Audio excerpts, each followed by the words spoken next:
Yo, what's going on, snipers, and welcome back to our Dallas Stars franchise mode here in NHL 20. So in last episode, we won our second Stanley Cup in, I think it was like probably close to 10 seasons apart. And yeah, it was a pretty good run by the boys. I'll show you guys our recap of that playoff run that we had. Also, we do have potentially a retirement this year in Mike Modano, so it would be nice for him to go out with a Stanley Cup. In round one, we took out the 108-point Detroit Red Wings, so it was a very big victory for us considering our record wasn't the greatest during the regular season. Then we took out the 109-point Winnipeg Jets, who won the President's Trophy in 4 games, so that was a very big victory for us. And then we continued that momentum into the conference finals against Sweden, where we won in 6 games. And then we took out Tampa Bay in the Stanley Cup Finals in only 4 games. So we had a very good run, and I'm pretty proud of the boys. Hopefully we can keep it up and maintain our status in this off season. So anyways, let's get to the draft and stuff. We have the retirement still to go through. Hopefully we do lose Modano to an extent, because I would like to upgrade his position because he is dropping off quite a bit. So Finland's got the first overall pick in the draft, followed by San Jose, who they acquired from Boston. That was originally supposed to be 9th, but it jumped up a couple spots. Czech Republic has number 3, Pittsburgh number 4, and Buffalo number 5. Okay.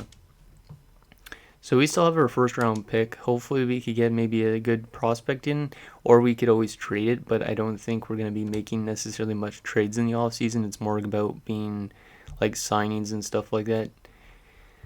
But yeah, if we lose Mike Modano, hopefully he becomes like a coach for like the AHL or something. That'd be kind of cool.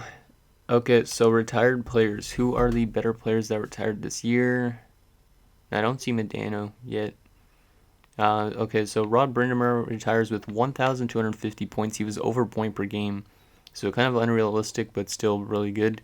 Matt Sundin, 1,187 points. Theo Fleury, 1,101, and he only stayed in Calgary, so that's kind of neat.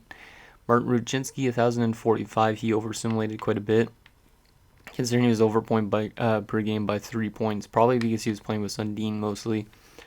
Doug Waite, 926 points. Mark Recchi, 925. We had him briefly, and he played exactly 1,000 games.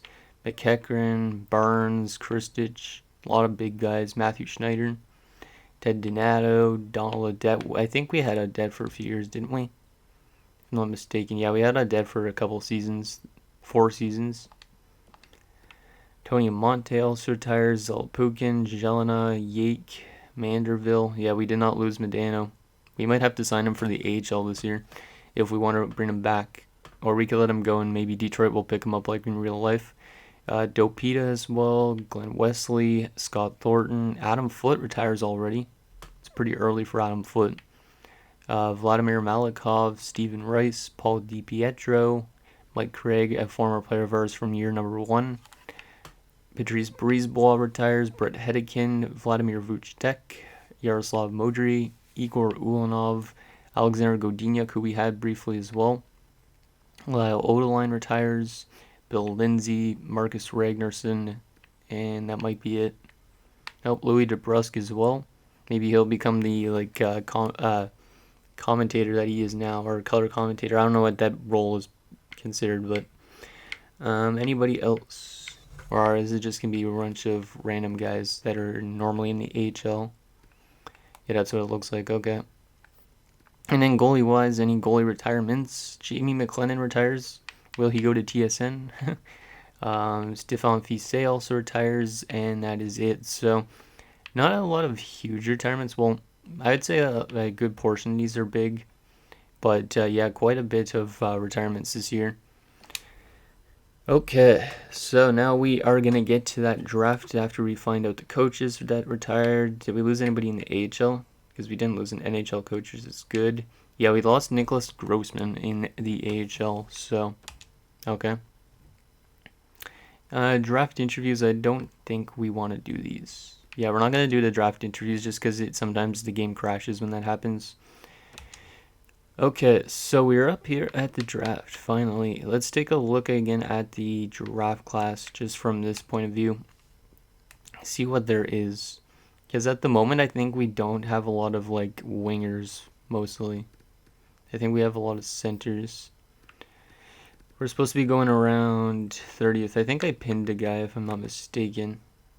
Because I was doing some scouting offline. No, I didn't pin anybody.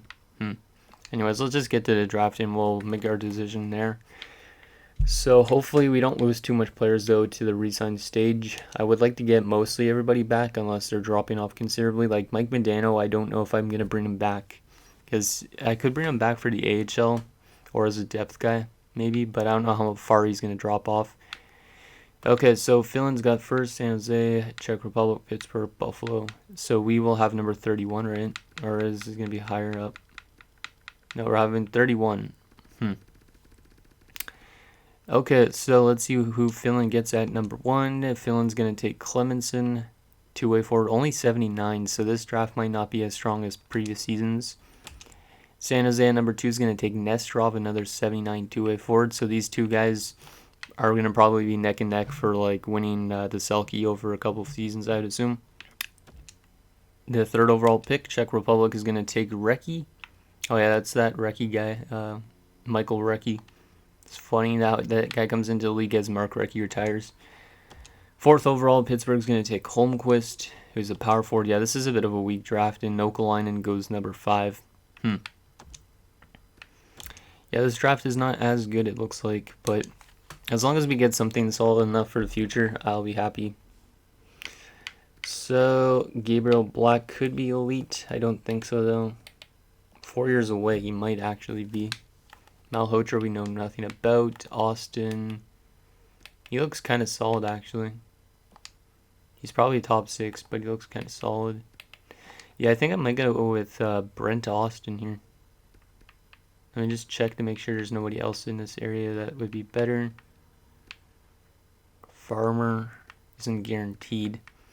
Yeah, let's take Colby Sawyer. Or not Colby Sawyer, Brent Austin.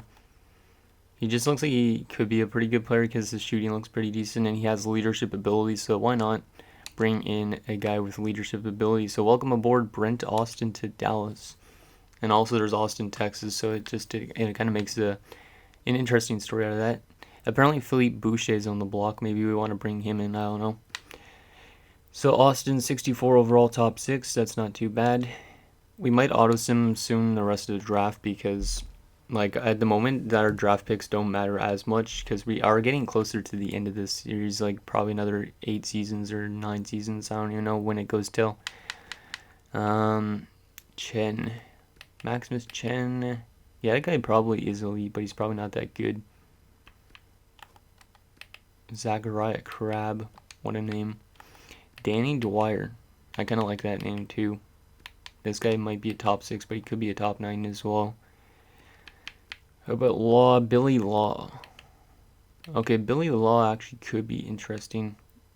Yeah, you know what? We'll bring in Billy Law at 17 years old. Why not?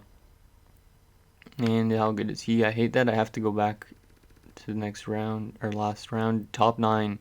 63 though, that's pretty solid for a second rounder. He might end up making it.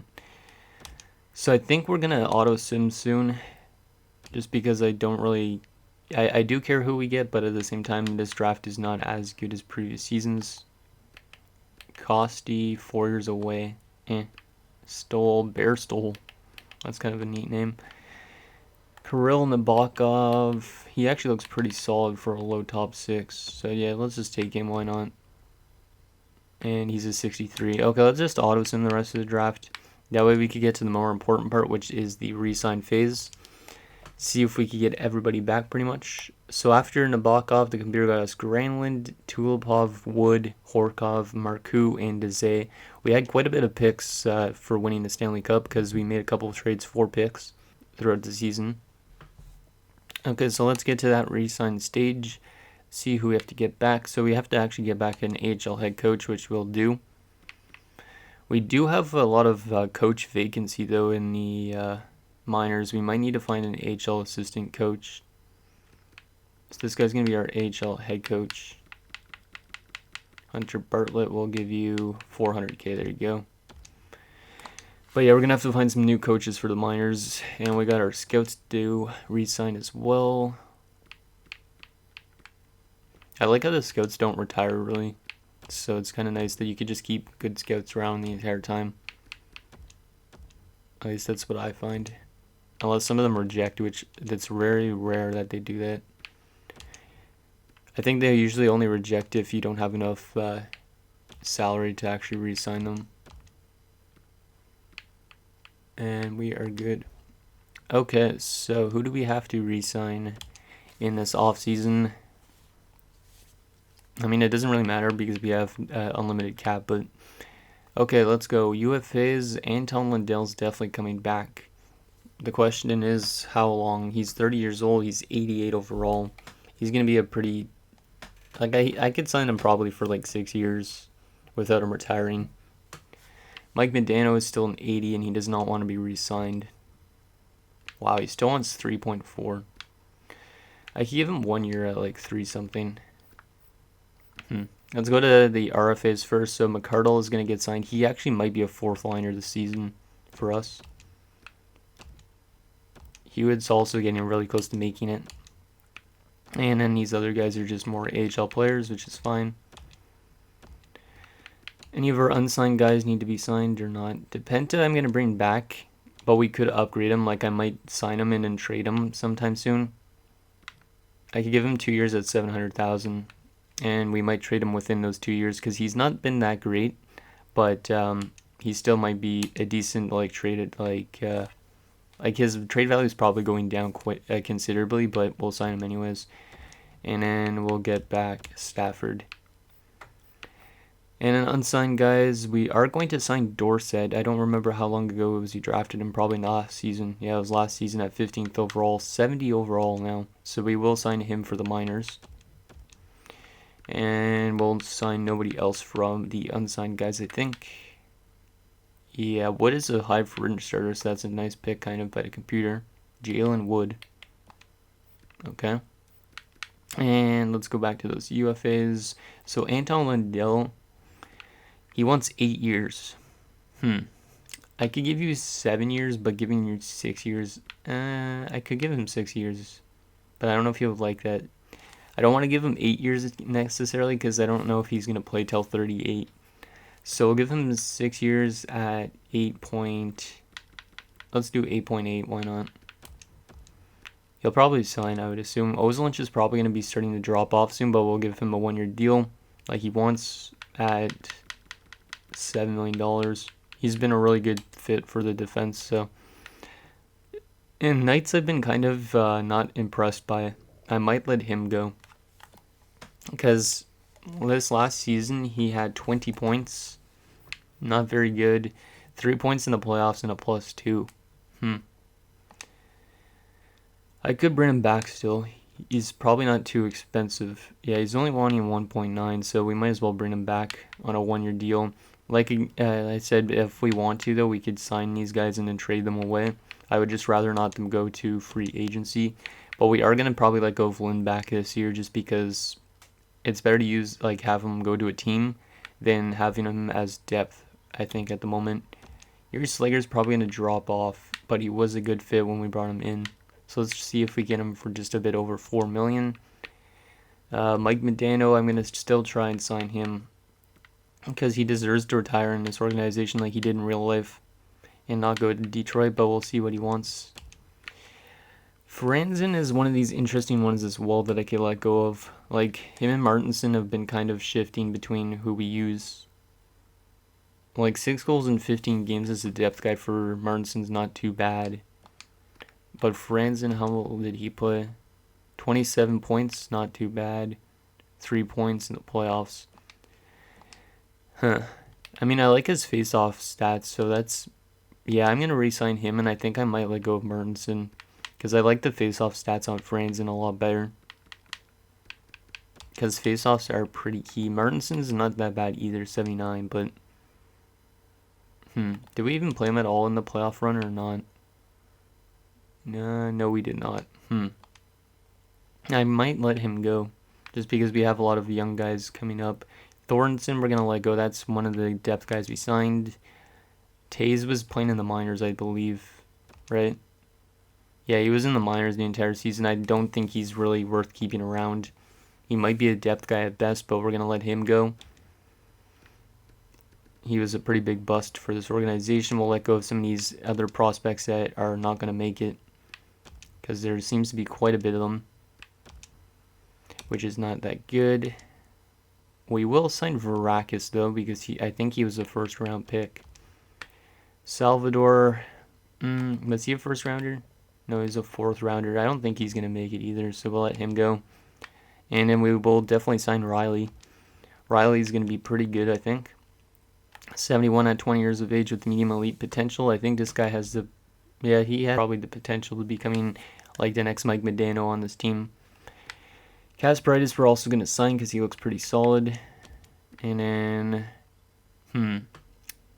yeah, I would probably want to bring back most of these AHL guys.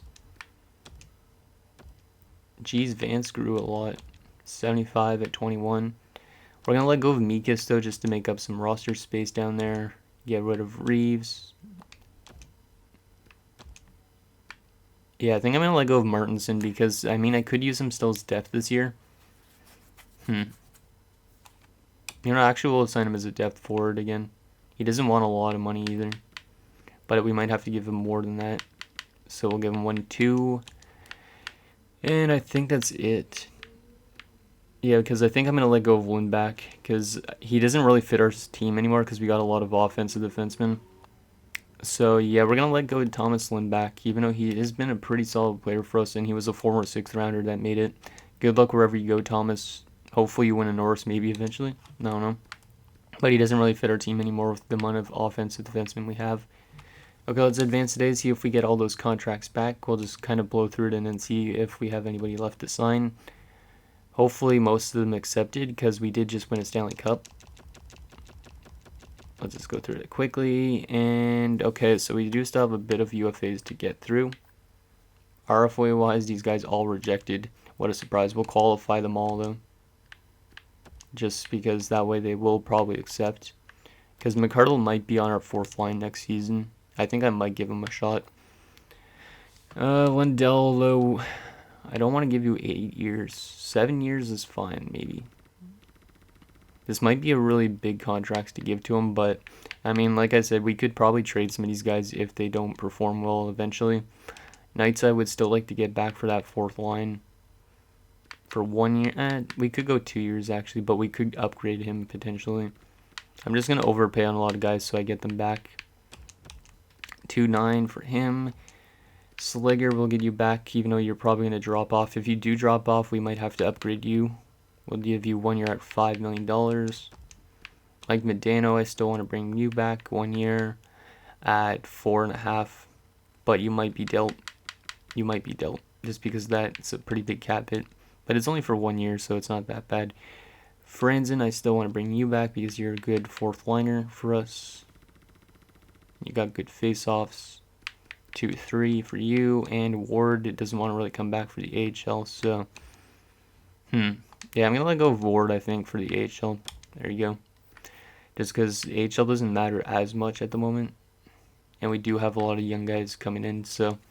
Let's advance today, see if we get them all. We should be able to, because I'm overpaying on most of them. After these scouts accept. And they all accepted except for Lundell, so we still got to get Lundell back, who's the main key piece to bringing back. I mean, he's been playing 2nd line center his entire career so far because Wong's 1st line, but I mean, technically Lundell could be a 1st liner down the road if we decided to let go of Wong or trade Wong. Oh yeah, DePenta still rejected as well. Let's just qualify them. And yeah, we should be able to get them back in the middle of the season or something like that. And did we get Lundell back? Yes, we did. Okay, good. So we are pretty much good to go. We just need to wait for those RFAs throughout the off season, but we are good. Okay, so now we got to go to the free agency and see what there is available. We'll also take a look at what we have currently, just so we could kind of have a better feeling for what we actually need.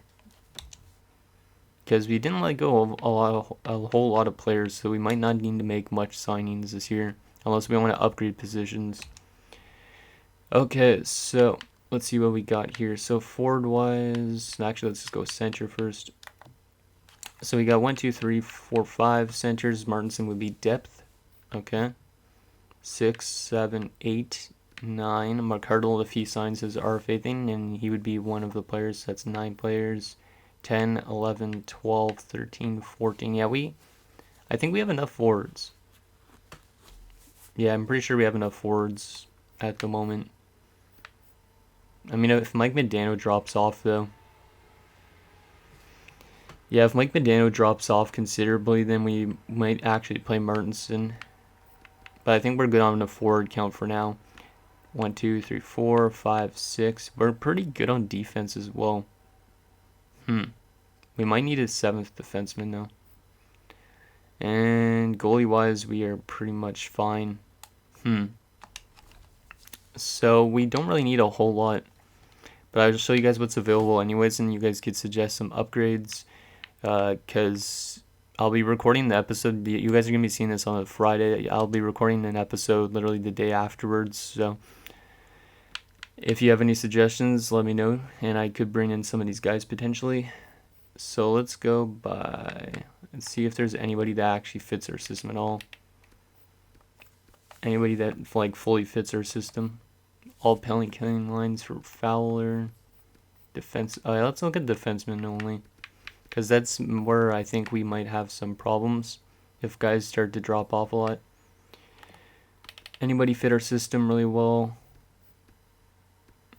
Not really at the moment. This guy might. Oh, it's Darius Kasparaitis, defensive pairing 2 and power play lines. He's defensive, I think. Yeah, he's defensive. So that might not actually be a bad signing to bring in. The only question is, who do I take out of the lineup because of that? So yeah, Kasparaitis could be something interesting. Anybody else? Or are the rest of these just going to fit? Oh, there's another one. Yuri Karlotti. He's not that bad either. He's another defensive defenseman. More of a top 6 guy. You know, he is listed as a top 4. Anybody else interesting? Oh, there's a top 4 defenseman and all power plays. Sergei Zubov. Oh, I think I might have to sign Zubov as the depth defender. Because we do need a depth defender, and he is affordable, and Zubov might be the boy. He fits our power play, and he fits our top 4. Yeah, I think Zubov is definitely the one that we want to bring in. So, yeah, I think that one is going to be probably written in stone that you guys want to bring him in, so I might bring him in next episode. And then I don't think we really need anything else unless we want to upgrade from our backup, which we could do. And then we could just let DePenta get like signed by somebody. Like Patrick Waugh's available and doesn't want a whole lot. He does simulate pretty decently still for his overall. But there is some decent backups out there. Like Roman Turek and Toskala and whatnot. So, and then all skaters, let's just go through the forwards just so you guys could see anyways. In case you want to suggest any signings here. Just because Modano could drop off a lot, which means we might need still a center. Like a third line center. I don't know who though we'd go for. Like Mary Lemieux. He's a depth forward. Still puts up a lot of points. Doesn't really fit our system though. But if you guys see anything available, let me know down below in the comments. Otherwise, thank you guys so much for watching. And I'll see you guys next time.